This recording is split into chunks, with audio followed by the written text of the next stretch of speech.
Peringatan Hari Lingkungan Hidup Sedunia yang jatuh di setiap tanggal 5 Juni, Sumatera Selatan melaksanakan penanaman bibit pohon, pelepasan burung, dan bibit ikan sebagai simbol pelestarian alam.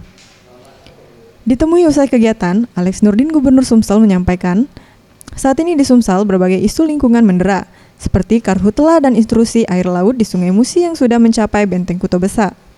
Untuk karhutla, pemerintah sudah berhasil menanggulanginya, sehingga pada 2016 tidak terjadi.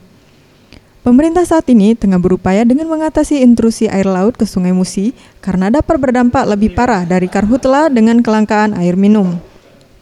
Intrusi air laut sudah sampai di Benteng Kuto Besa dan terus dia ke hulu. Kalau dibiarkan dengan tidak memperbaiki daerah tangkapan air di hulu, mulai dari Kepayang di Provinsi Bengkulu sampai ke Sumsel, rusak.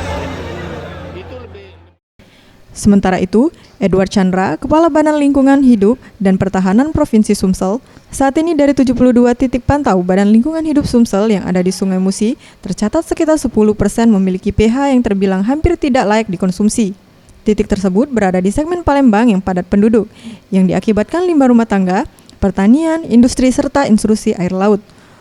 Untuk menanggulangi hal tersebut, Badan Lingkungan Hidup akan berupaya memperbaiki daerah tangkapan air yang ada di hulu Sungai Musi.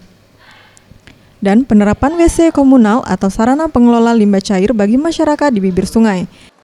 Untuk sekarang Pak, persentasinya berapa yang tercemar dari 72 titik itu Pak? Dari paling berat persentasinya berapa? Nggak layak untuk di bawah 10%. Di wilayah mana Pak paling parah? Ya, terutama yang padat penduduk ya. di mana gitu ya? Di Seberang Palembang Lumpa. berarti. Satunya segmen Palembang. ya, segmen Palembang.